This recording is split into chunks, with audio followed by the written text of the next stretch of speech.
Algorithms, social media bans, scrolling, cancelling, echo chambers, representation, AI. The fake, the real, the filtered in between. Honestly, where would we be without social media? It's got solid highs and crash and burn lows. But hey, let's figure it out, together, at Dear Digital Future. Brought to you by Project Rockit's National Youth Collective. I used to just follow like the same sort of people who say like same sort of things. But I now follow like all of the political parties like main accounts. So I know like what the I guess I have a more balanced perspective. I think having all of these different options really adds a level of simpleness because it's really easy to just go and find a service that you need. But on the other hand, it's also very complex because you have so many different options to choose from, and it can be hard to find out what exactly you want to choose. Yeah, I think for me, there's a real opportunity cost that comes with connecting online. Like you have the ease of connecting with family members and friends whenever and wherever, but also it's really tricky to balance that with, how busy our lives are, that kind of need to respond as soon as possible to avoid fear of missing out, and it becomes really harmful. Hi, my name is Conan. I'm 19 and my favorite digital thing definitely would be Google Calendars. It makes me feel organized. I don't know if I am more organized, but it's all about the feeling. Hi, I'm Fiona, and one thing that I like about the digital world is the ability to travel anywhere and everywhere. I really like visiting art galleries and museums overseas through Google Maps. Hey, I'm Adriel, I'm 18, and my favorite thing would be, I guess, having headphones that cancel the world around me. I can just listen to one thing and one thing only. Today we're going to be talking about the complex and simple side of the digital world. But I want to start with a question for Adriel, and he's going to introduce you to the idea of what a digital coin is. So, what's a digital coin, Adriel? Kind of this idea of a digital coin is basically talking about these two sides of the digital world, where on one side it can be really simple and easy to use and navigate, and on the other side it can also be very complex. Every digital convenience has a bit of a catch, and now I'm wondering what's that one tech pet peeve that drives you guys up the wall? So, for me, like echo chamber, the simple side is listening to the same people, having the same ideas come back to us, and having this like validation, constant validation of our opinions.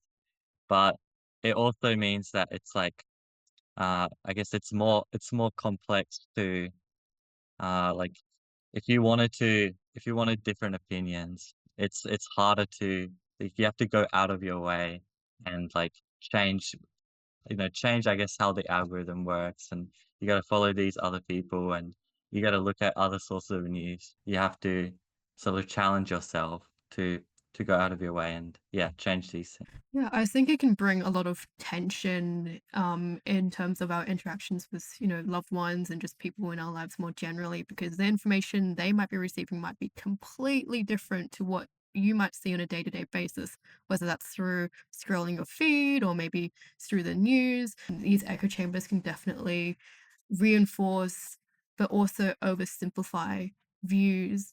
They can mute opposing views and perspectives and also give us that illusion of truth. And it can be really tricky to navigate what is, factually correct and what might be a result of, misinformation or disinformation. Yeah, yeah. I guess you're less open-minded, but actually, like, if you actually go out in the real world and talk to people, or you don't just like look at the same things over and over, like you can get a fresh perspective, and then you can maybe be a bit more empathetic towards other people. Adrian and Conan, do you guys ever feel pressured to be online or to have to respond to messages immediately? Yeah, 100%. It takes up so much of my time just like responding to different messages, and I also often find that like sometimes I'm just like opening up Instagram randomly just to check for messages, even if I'm not like expecting anything.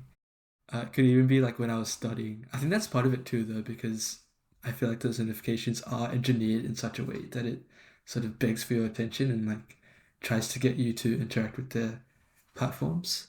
So yeah, definitely. Yeah, no, same experience. It was probably particularly at my worst, like when I had Snapchat, because like Instagram and things, like I'll probably check like at worst like maybe most frequently, like maybe every hour, just to see if anyone texted. But like Snapchat is one of those things where it's so easy because you don't have to say anything, right? You can just send a picture. So like some people would like snap you like it could be like every 15 minutes or something.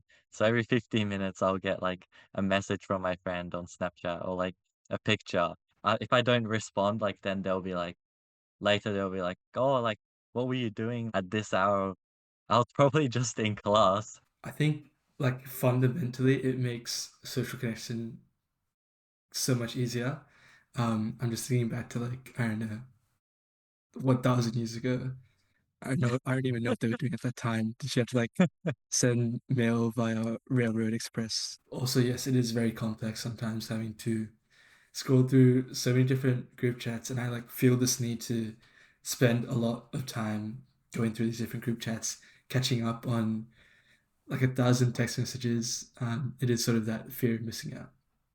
There's also, I suppose, an added barrier to setting boundaries with other people. So, for example, in terms of work, we've got the right to disconnect, which is great, but still there's that intrinsic feeling that you have to be ready in case your manager, contacts you out of hours, or maybe a coworker has an emergency and can't make your shift.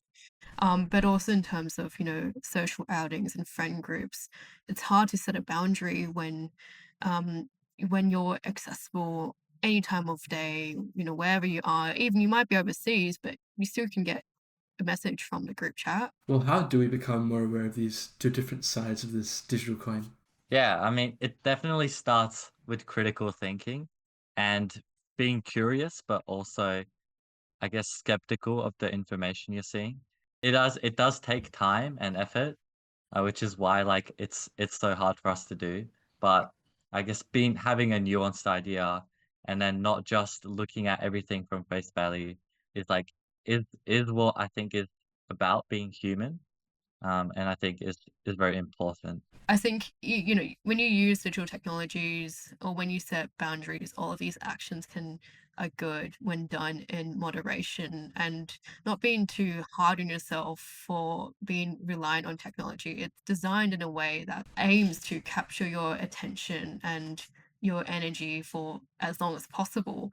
So not being afraid to make a few mistakes along the way, but always keeping in mind that it's, you're putting yourself first, and putting your well-being first is most important. Yeah, I think it's about being maybe just a little bit more forgiving of ourselves and giving ourselves permission to explore and take the time to look at things a bit differently. We are all navigating this complex but simple landscape together. Today's episode is brought to you by Project Rockit and our incredible National Youth Collective. I'm Hansika, the executive producer. Big thanks to the Telstra Foundation for helping make this happen. Another thanks to Bee Brozek, who takes care of all the sound design, editing, and technical stuff, and Dan, who's facilitated and supported the whole podcast. This series features and is hosted by Adriel, Theo, Deshana, Chris, Chloe, Ria, Raghu, Olivia, Conan, Mahela, Aditya, Rispa, Jovia, Vidrana, Rihan, Fiona, and Kanishka. We record in Aboriginal land across the country. We respectfully acknowledge the elders past and present and honour that this land was never ceded. If you want to get in touch, drop us a line at info@projectrockit.com.au. That's all from us for now. Catch you next time.